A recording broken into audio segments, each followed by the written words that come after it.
What's up? And welcome to Money Confessions, where I read your confessions and tell you what I would do if I was in your shoes. My goal is for the world to learn about money, to talk about money. Make sure you hit the subscribe button below if you enjoyed watching this. That's the best way to support. This is a free channel, and we love and appreciate every single person that's watching this. Let's go ahead and get started. Do I take a loan out of my 403B to add to my down payment? I'm thinking about taking a loan out of my retirement plan for $25,000. I can pay it back in 5 years, and despite the 9% interest rate, I should be able to pay it back. My initial logic is by taking a retirement loan and adding another $25,000 to the down payment, interest basically goes to me. Whereas if I leave the down payment at the current amount, the mortgage interest from the $25,000 difference goes to the bank. I understand that taking money out from my retirement funds takes away from potential gains, and I can accept that. I accept additional potential taxes from the interest. Is there something else I should be mindful of? First, no, just don't do this. Do not take money out of your retirement accounts, take a loan from your retirement account, and then put towards another loan. You're just moving debt around. You're just moving loans around that does not need to happen. Second, the interest rate being 9% is terrible. That's a very high interest rate. Some retirement plans, if you do take loans against those, do require you to repay those loans within 60 days if your employment ends. So that really locks you into that job. If you don't have the cash, if you get laid off, and don't have the money, then that can put you in a terrible situation.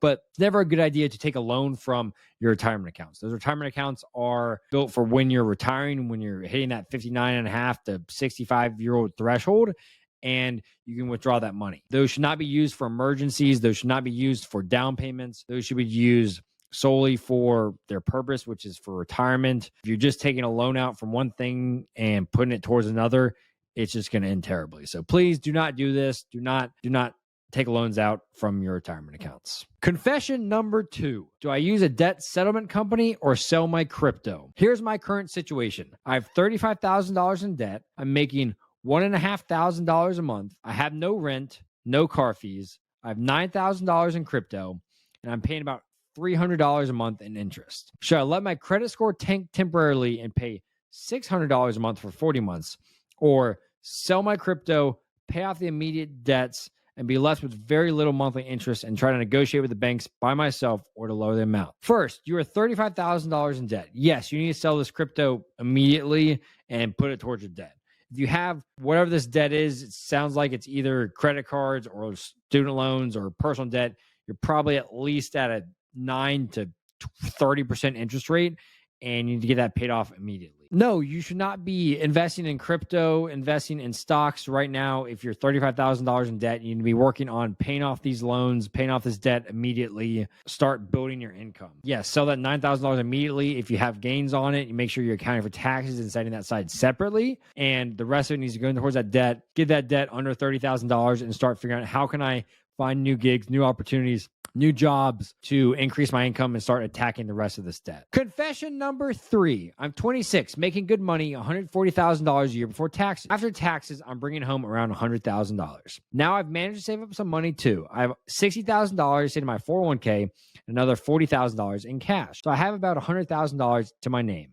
I've been thinking about how do I turn this $100,000 into $1 million before I turn 30? What ways can I build passive? I've been seeing a lot of things online about Airbnb arbitrage and Amazon automated stores. Both of them look promising.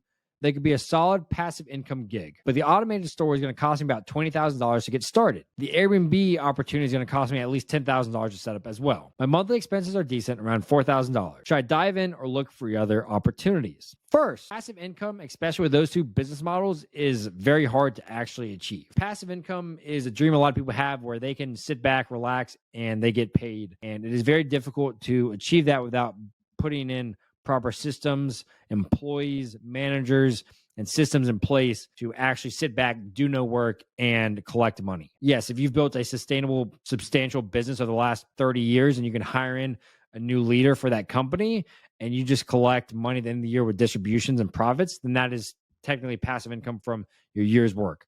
But an Airbnb arbitrage business is not going to be passive income when it comes to setting that up, furnishing the apartment, maintaining and managing the tenants, short-term rentals in there. You're going to have issues unless you outsource that to a management company, which will then hit into your bottom line significantly. And Amazon automated stores, you're going to have distribution, you're going to have customer service, you're going to have a lot of different things. Can people make money with those?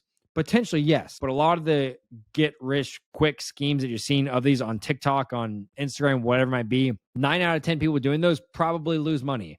They come with a high investment. This company wants to set you up for $20,000 on a new Amazon automated store.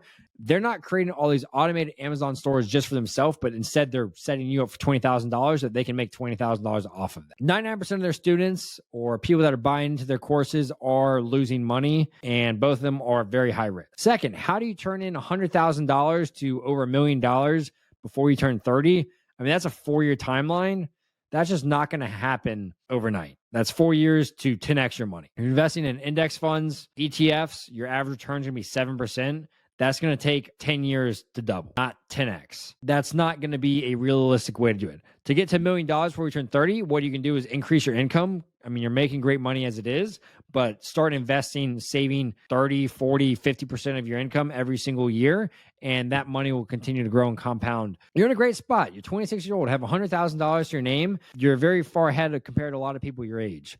So you can definitely be on your way to building a net worth of over $1 million by the time you're 40, just by investing in index funds, hitting your 401k match, investing in your Roth IRA, and then the rest in taxable brokerage account or maxing out your 401k account as well. Do not start chasing these get rich quick schemes, these day traders, these Airbnb arbitrage, these Amazon automated drop shipping stores, especially when they have upfront capital costs. If you want to sit here on the side and try to build your own Etsy shop or whatever e-commerce store, and the only capital involved is your time, then try it out. Don't be spending tens of thousands of dollars on them. All for starting side gigs, all for starting businesses that can turn into something substantial. But if there's a high level of risk with investing $20,000 into this, or people are telling you, hey, just take out a line of credit, put $15,000 on a credit card, and you'll make your money back before that payment's due. That's where you're going to get yourself in trouble, and you're going to find yourself losing money. Most of those people are going to be losing money. So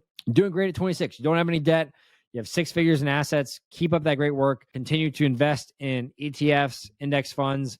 Build your wealth sustainably. Don't chase these schemes. Confession number 4. 19-year-old needs advice about a car loan. I'm 19 years old, and I currently drive a pretty cool older sports car. It's worth maybe $8,000 if I were to sell it. Very soon, I'm planning on buying my aunt's used 2012 Honda Civic to be used as my daily car. It gets better gas mileage for commuting. I'd be buying it for $5,700. I am planning on keeping my sports car for the time being and storing it. Here's where I need some help.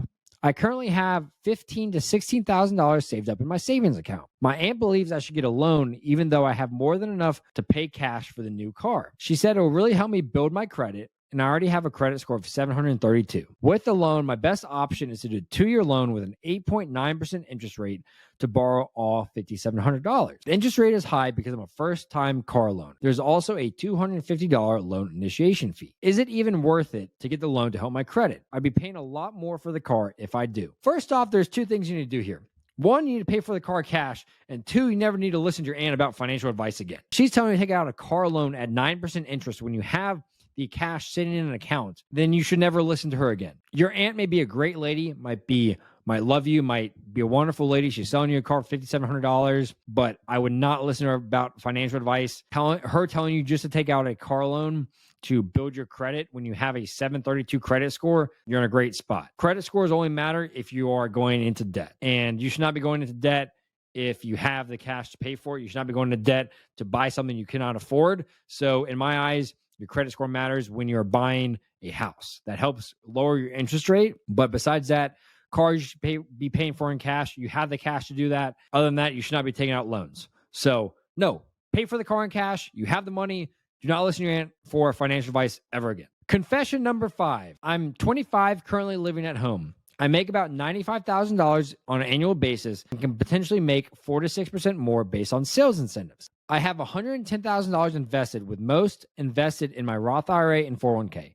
I contribute 12% to my 401k. My guaranteed base take home after contributions is $2,800. I have almost $80,000 saved for the next stage of my life, whether that's a house, a wedding, a ring, etc., in a separate e-fund. My car loan is about $21,000 at 6.99% interest rate. I have no student loan, no other debt. Should I go aggressive with paying this down as fast as I can and leave my savings alone, or just knock it out with current cash savings and be done with it. First, your car loan at 7% is not a pretty interest rate. You have $80,000 sitting in a high yield savings account. That's not earning 7% in interest sitting at high yield savings account. So I would pay this car off tomorrow, take $21,000 out of that, pay off the car loan. You'll still be left with just under $60,000 in cash, which is a great spot to be in. That covers your emergency fund, that covers you to start putting money towards a house, a wedding, or a ring. And you're still in great shape for being 25 years old. You have a paid off car. You no longer have that monthly payment. That opens up the opportunity for more investing, more saving in your budget with freeing up that car loan. So 7% interest rate, pay that off as quickly as possible. Confession number 6. I received an inheritance. What should I do with it? I received an inheritance of $10,000. I have credit card debt around $17,000. I'm also a small business owner, so there always be debt on my end. Should I put this money all towards my credit card or save a percentage and put it in my Roth or investment account? You need to immediately put that $10,000 towards this credit card debt and start attacking the rest. I mean, the credit card interest rate is probably sky high right now, probably 25, 30%, and you're not going to beat that return anywhere else. So pay down the credit card debt ASAP and start attacking that $7,000 of debt. And when it comes to debt on your business, I'm not sure what your business is. I'm not sure what the debt is in the business, but I'd start looking, how do I pay this debt off in your business as well? Put your business in a better financial position by not having any debt as well. So, well, that wraps us up for today on Money Confessions. I appreciate you watching, appreciate your support, your time. And if you made it this far, make sure you hit the subscribe button below. I would greatly appreciate that. This is a free podcast, and that would just mean the world to me. So if you have any confessions you want to submit, make sure you submit them at the link in the description. And we'll see you next time on Money Confessions.